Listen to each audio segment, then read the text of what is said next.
Lesson 7, Writing Task 1, Integrated Reading plus Listening plus Writing by Mohammad Ewaz Nazari. Welcome to Lesson 7 of our TOEFL preparation course. I'm Mohammad Ewaz Nazari, and today we'll dive into one of the most technical yet manageable parts of the TOEFL writing section. Writing Task 1, the Integrated Task.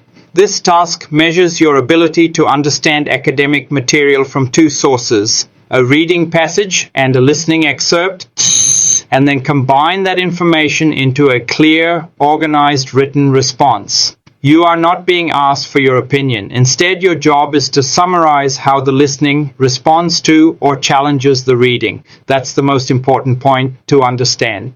Here's what happens in this task. First, you'll read a short academic article, about 250-300 words.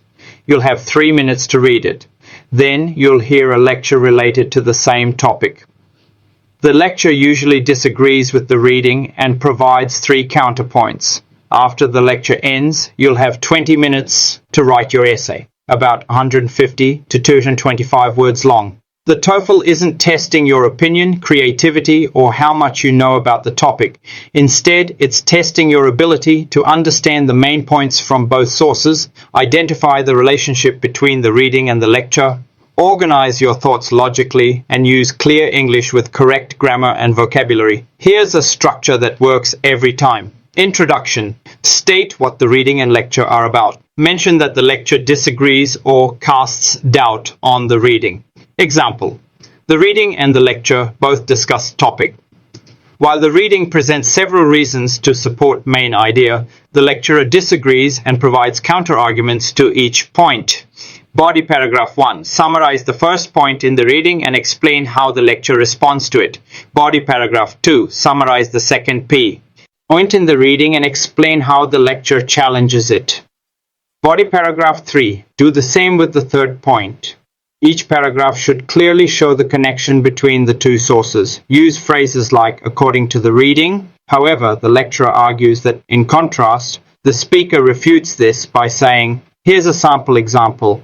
The article discusses the idea of creating artificial reefs using old ships, arguing that it helps marine life, boosts tourism, and is environmentally safe. The lecturer disagrees. She says artificial reefs can introduce pollutants, only attract short-term tourism, and disrupt natural habitats. Sample introduction.